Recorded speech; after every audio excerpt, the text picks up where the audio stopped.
بسم الله الرحمن الرحيم. أهلا وسهلا بكم أخواتي في مطبخ أم هدية. اليوم إن شاء الله نشوفوا وصفة الطمينة، تجي رائعة هذه الطمينة. إذا ندير هنايا طاجين تاعي، ندير الطاجين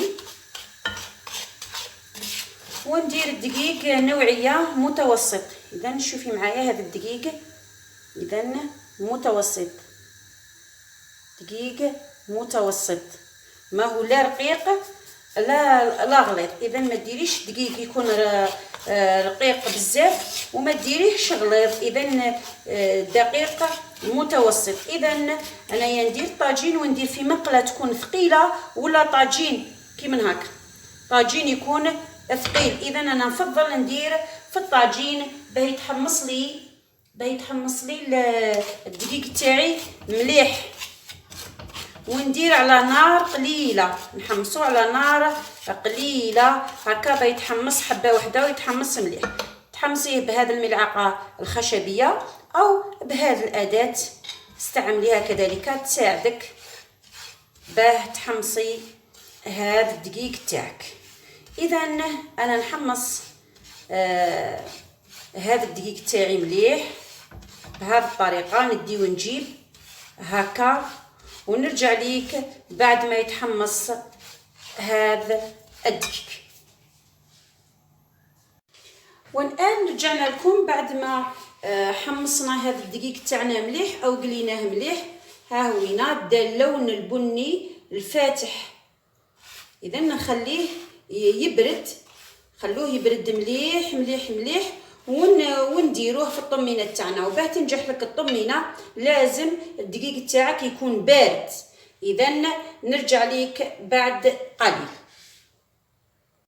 اذا رجعنا لكم اخواتي بعد ما حمصنا الدقيق تاعنا. اذا تحصلنا على اولا ندير 2 كيسان دقيق محمص مليح، نص كاس كاوكاو محمص ومطحون، نص كاس جلجلان محمص ومطحون، كاس عسل، وعندي كأس مارغرين ذائبة.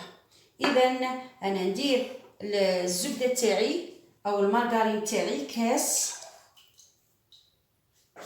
ونفرغ عليها كاس عسل ونذوبها فوق النار غير نسخنها ونرجع لك.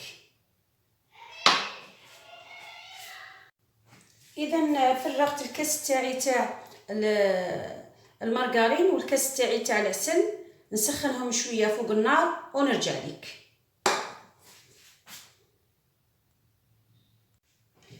اذا انايا ذوبت المارغرين تاعي والعسل، غير سخنتهم برك ما يغلوش. هنا في هذه المرحله نفرغهم هنايا في هذه البسينه بهذه الطريقه، غير يذوبوا فقط، غير يحماو. ما تخليش الخليط تاعك يغلي بزاف باه العسل ما يجمدلكش على الطمينه تاعك.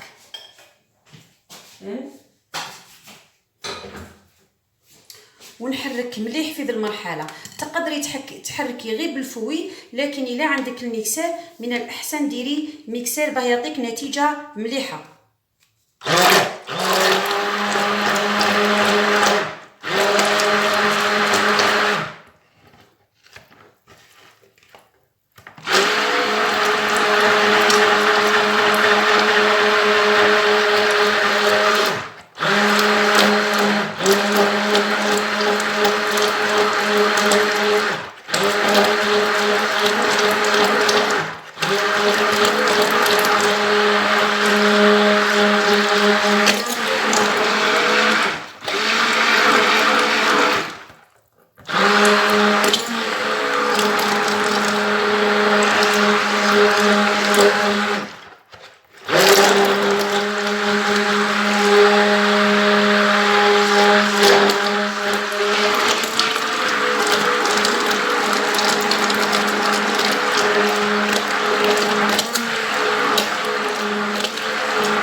والدهان تاعنا.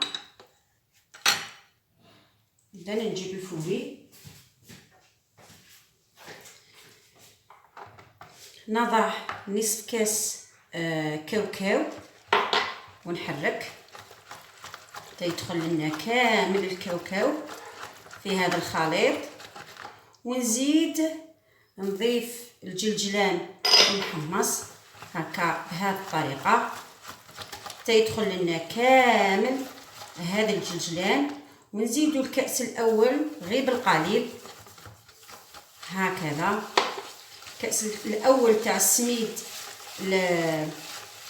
المحمص، السميد المتوسط المحمص. ونزيد نكمل الكأس الاول، ونزيد الكأس الثاني الا بالقليل بهذه الطريقه، خليها شويه جاريه. نزيدو شويه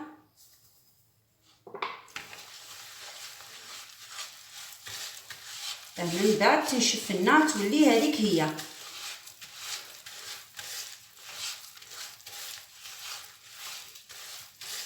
نزيدو شويه، نزيدو نكملو هاد شويه، لان كاين السميد هنايا اللي يشرب وكاين السميد اللي ما يشربش. بهذه الطريقه الا تستعمليها غير بالفوي. الان هذا هو الخليط تاعنا، شوفي معايا الفوي راه شويه ثقال فيه. اذا هذا هو الخليط تاعنا. نجيب ملعقه ونخلط، نزيد نخلط كي ثقال في يدك بالفوي، بدل الملعقه المغرف وديري بها. اذا هذا هو الخليط تاعنا تاع الطمينه. نحركو مليح، شوفوا خليناه شويه جاري، شوفي. اذا نخليه يريح شويه واحد 20 دقيقه ونرجع لك.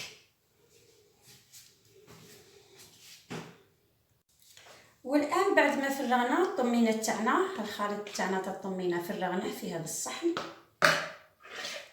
اذا نزينوه بالقرفه، قليل من القرفه هكا، قرفه هكا مطحونه. ونجيبو اي طابع يكون عندك، هذا ولا هذا ولا اي واحد تفضليه. نغطس هذا الطابع تاعي في شويه ماء، نعاود نغطسو هكا في القرفه ونكمل الشكل تاعي بهذه الطريقه. نزيد المره الثانيه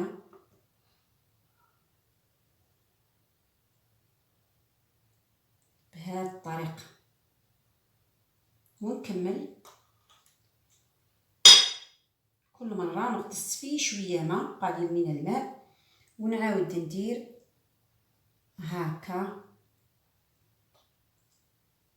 اذا انا نكمل نزين كامل الطمينه تاعي وندلها هذه الحلوى اللي تتباع في المحلات، هذه ندلها هذه الحلوى وقليل من الكاوكاو ولا اللوز اللي عندك، غير اللي عندك. ونرجع ليك بعد قليل. والان اخواتي رجعنا لكم. ها الطمينه تاعنا راهي واجده، حضرناها زيناها، درنا لها كذلك القليل من حلوه الترك هنايا على الجناب. وان شاء الله ما نتمناوه ان شاء الله في هذا المولود تاع العام الجاي ان شاء الله يجي بالصحه والهنا ويروح علينا هذا الوباء يا رب العالمين. والان شوفي معايا الطمينه تاعنا جات طريه وجات لذيذه وتبقى هكا طريه لمده اطول. وفي الاخير بالصحه والهناء. وما تنسينيش جام اذا عجبتك الوصفه والاشتراك في قناتي، والى اللقاء.